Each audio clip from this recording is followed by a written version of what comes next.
Baik, kita mulai ya. Mata kuliah Mekanika Fluid 1, di mana ini program pertama. Jadi, pada kuliah pertama terkait dengan mekanika fluida itu terkait pengantar saja gitu ya. Jadi, berikutnya coba saya jelaskan ya. Oke, karena ini kuliah pertama, maka langkah baiknya akan coba saya sampaikan itu ya. Apa itu capaian pembelajaran mata kuliah atau CPMK itu ya. Nah, pada mata kuliah Mekanika Fluida 1 sekiranya ada 4 CPMK gitu ya. Yang pertama, kalian akan mampu mendokumentasikan data pengujian dan pengukuran secara valid serta melaporkan kegiatan kerja di lab gitu ya. Sedangkan yang CPMK 2 kaitannya dengan kemampuan kognitif kalian, yaitu memahami dan menerapkan prinsip dasar mekanika fluida dalam menyelesaikan suatu model permasalahan. CPMK yang ketiga yaitu mampu mengaplikasikan prinsip dasar mekanika fluida dalam menganalisis suatu data dan hasil eksperimen.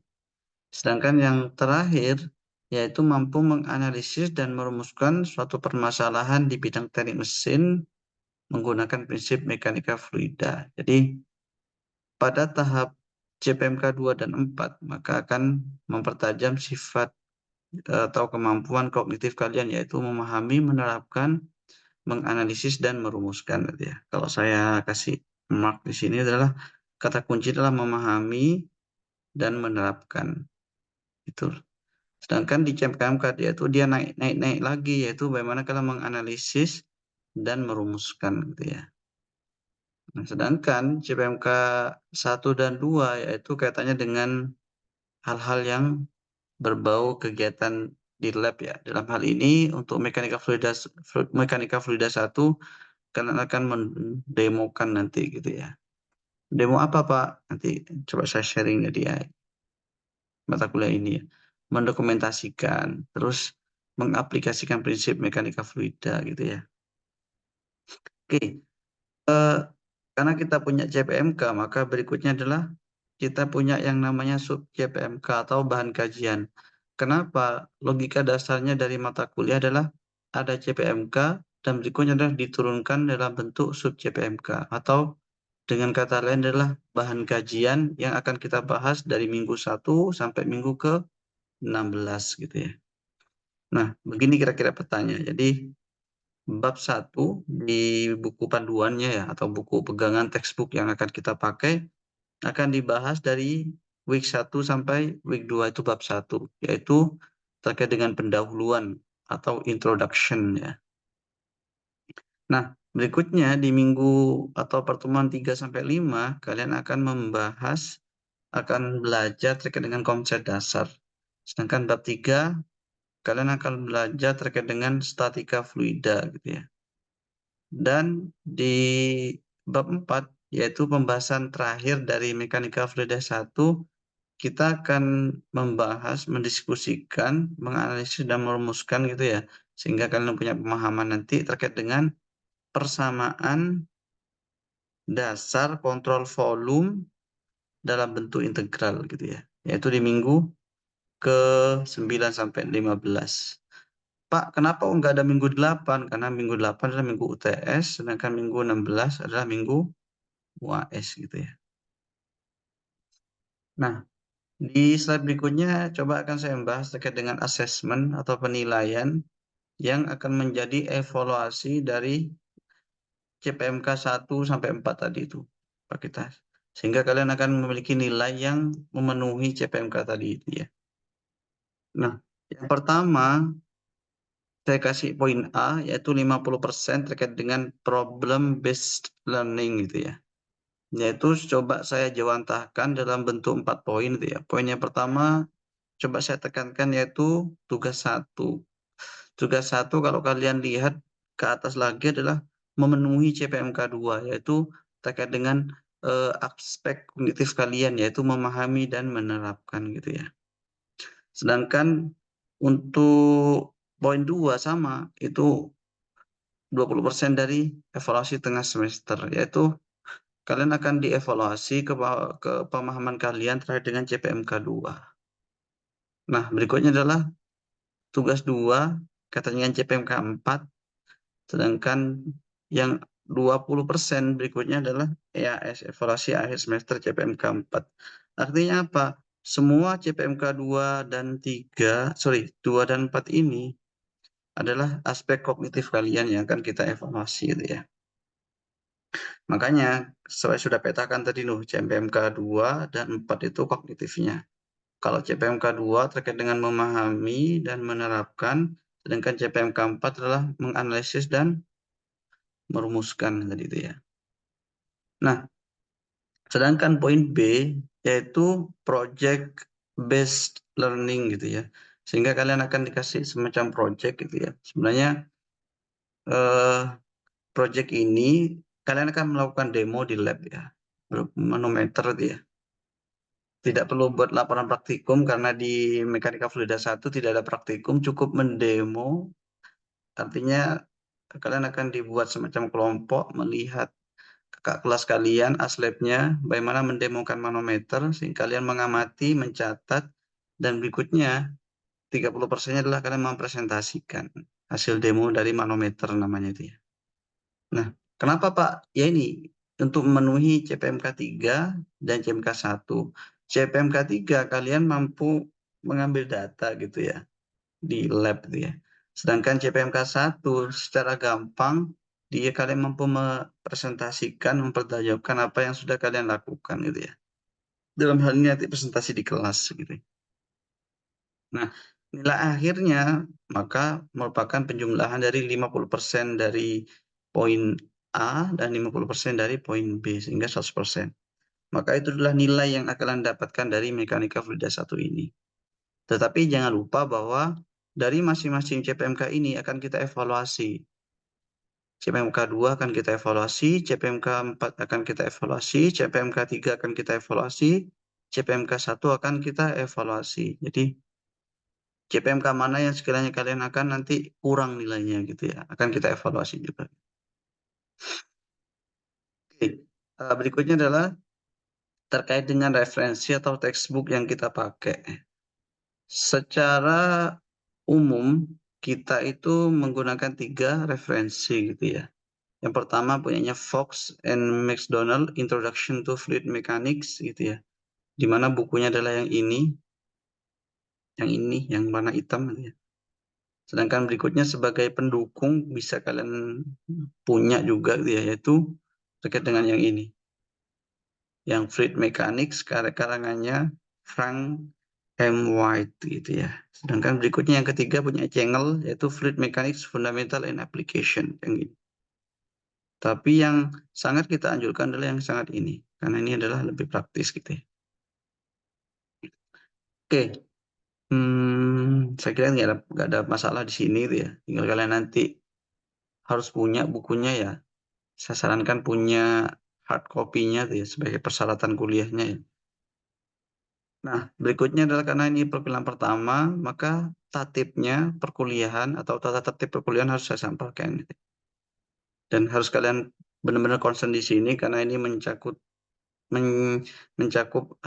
tata tertib di kelas gitu ya. Yang pertama, mahasiswa itu harus hadir 80% perkuliahan. Di bawah itu Pak, ya kena cekal alias tidak punya nilai nanti ya.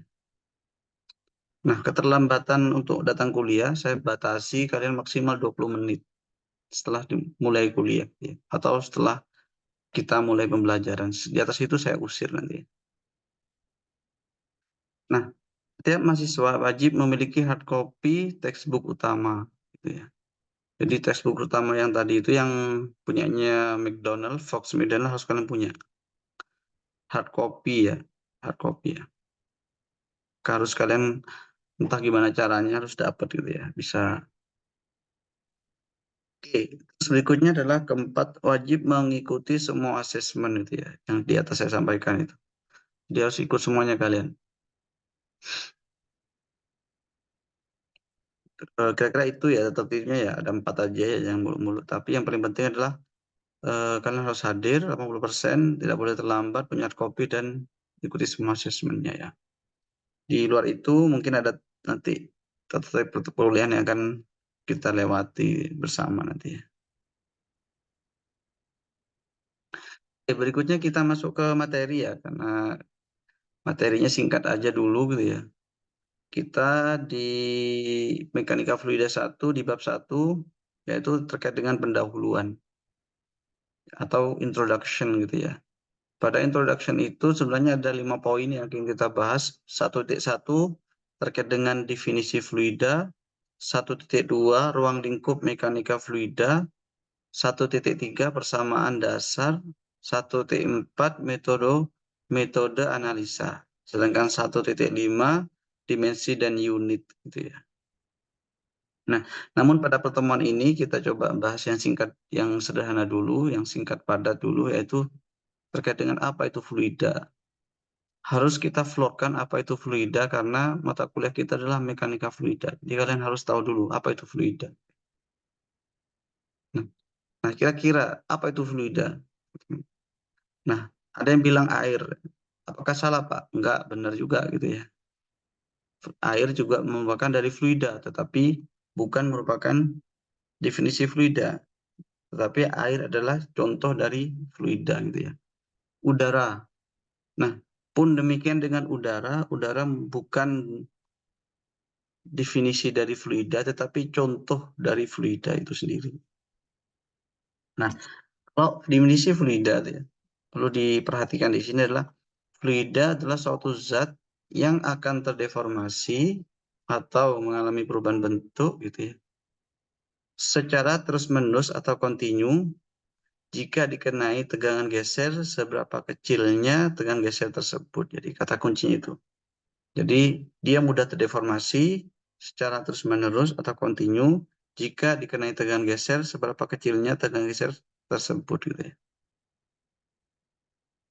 Nah, itu definisi fluida. Nanti coba saya breakdown ya terkait dengan contoh aplikasinya gitu ya. Nah, terus apa lagi fluida yaitu? Coba kita ulang lagi, fluida adalah suatu zat atau substansi itu ya, yang akan terdeformasi secara terus-menerus seberapapun kecil tegangan geser yang diberikan pada fluida tersebut. Nah, kalian harus sudah hafal itu ya. Jadi, itu definisi fluida gitu ya. Jadi, kalau air, udara, dan seterusnya itu adalah contoh dari fluida, bukan definisinya. Gitu ya.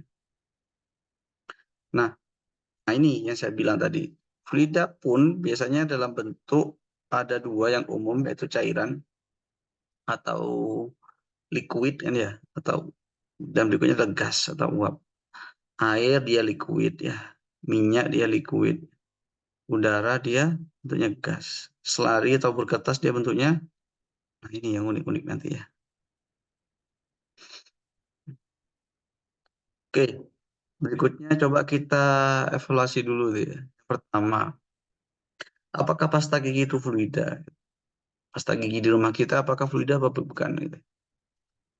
Ternyata kalau kita lihat iya dia fluida, tetapi Newtonian. Artinya apa? Tadi kata kuncinya adalah tegangan geser ya, sama deformasi ya di definisi fluida ya. Kalau definisinya tegangan gesernya linier atau sejalan atau senilai itu ya. Kalau secara grafik itu proporsional dengan deformasinya, maka disebut Newtonian fluid atau fluida Newtonian.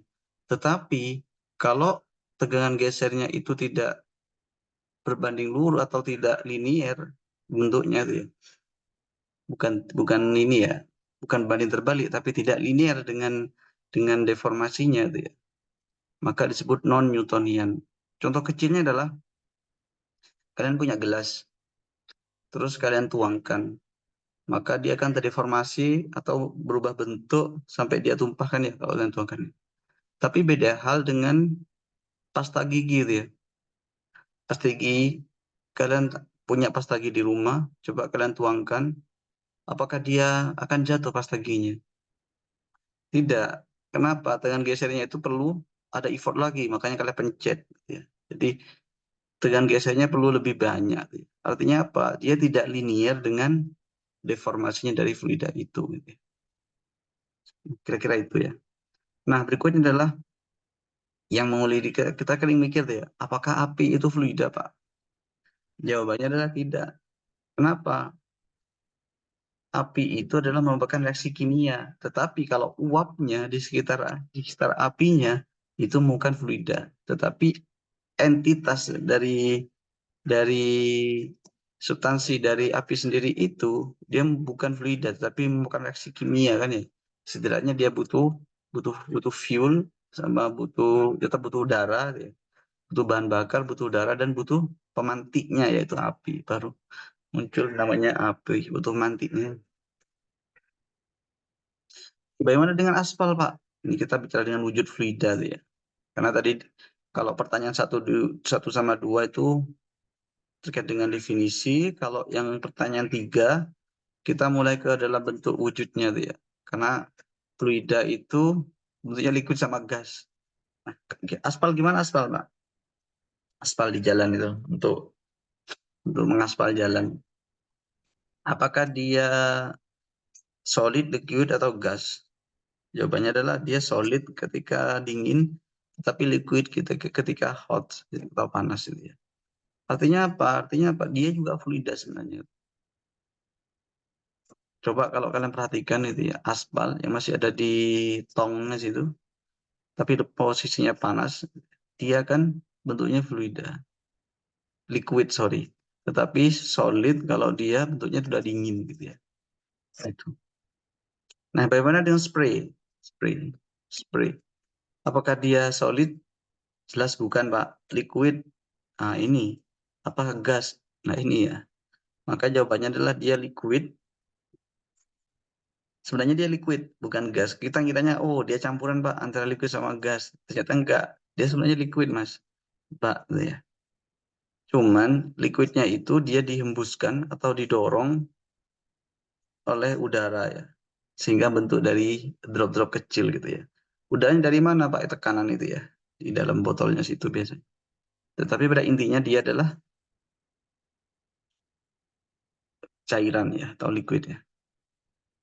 Nah, coba kita berikutnya mendefinisikan lagi perbedaan antara fluida dan zat padat atau solid gitu ya. Nah, fluida ya, kalau kita rampingkan lagi definisinya gitu ya, yaitu terdeformasi secara kontinu seberapapun F yang diberikan ya pada fluida itu ya. Misal saya punya botol air minum tuh ya. Saya pencet bagian sampingnya dengan dua jari saya, jari jempol sama jari yang di tengah tuh ya. Apa yang akan terjadi? Dia kan terdeformasi. Deformasi kan berubah bentuk kan ya. Berubah bentuk dia set. Ya. Nah, seberapa pun kecilnya tuh ya. Sekecil apapun saya megang aja tuh ya tanpa effort gitu ya. Maka dia akan terdeformasi tuh ya. Secara kontinu kata kunci juga. Beda hal dengan ini. Saya contohnya zat padat tidak akan terdeformasi secara kontinu selama gaya F dikenai lebih kecil dibandingkan dengan batas elastisitasnya tuh ya. Contoh, saya punya apa namanya itu ya, punya spidol buat nulis gitu ya. Terus spidol itu saya pegang dengan gaya yang sama, saya tekan gitu ya. Apakah dia terdeformasi berbentuk? Tentu tidak. Gitu ya. Seberapun saya kuat, tentu tidak. Tetapi kalau saya pakai alat press, dia akan terdeformasi. Artinya apa? Dia tidak mudah terdeformasi dengan F yang dikenakan sekecil apapun, kecuali dia itu lebih besar F-nya dibandingkan dengan batas elastisitasnya. Nah, itu perbedaannya. Jadi itu fluida itu gampang terdeformasi. Apalagi fluida yang bentuknya gas ya. Kalian bernafas pun ya fluida di sekitar kalian akan terdeformasi gitu ya. Nah, berikutnya coba saya berikan ilustrasi gitu ya. Nah, saya coba semuanya, poinnya dulu saya cantumkan ya. Nah, ini benda solid, yang ini fluida liquid, ini fluida gas ya. Poin pertama, fluida itu mudah terdeformasi, zat padat tidak mudah terdeformasi gitu ya. Contoh saya punya zat padat gini ya, kotak gini solid ya, entah itu besi, entah itu kayu, apapun benda padatnya dia. Saya tekan atasnya dia dengan gaya F dia. Apakah dia berubah bentuknya? Tentu tidak. Tetapi kalau F-nya gayanya itu lebih besar daripada batas lattisnya, dia mudah berubah. Tetapi beda dengan ini. Saya tekan bagian ini, permukaan atasnya ini. Apakah dia akan bergoncang atau berubah bentuk? Jelas. Karena apa? Karena fluida cairan berubah mudah terdeformasi ya. Jadi fluida mudah terdeformasi, lawannya tidak mudah terdeformasi dari zat padat. Karakteristik berikutnya adalah fluida cairan menempati ruang tertutup dan terbuka. Gitu ya. Jadi misalnya kayak fluida cairan ya kata kuncinya ya. Misalnya air itu ya.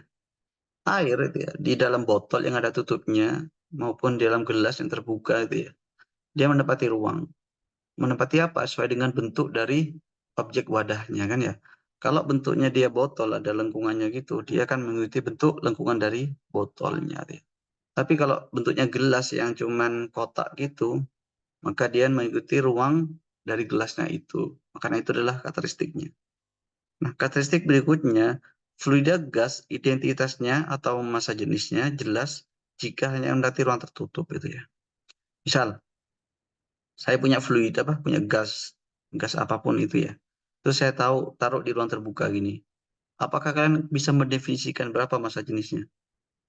Tentu tidak bisa. Dia kan kenapa? Fluida gas itu dia akan kemana-mana dia. Keluar kemana-mana kan ya.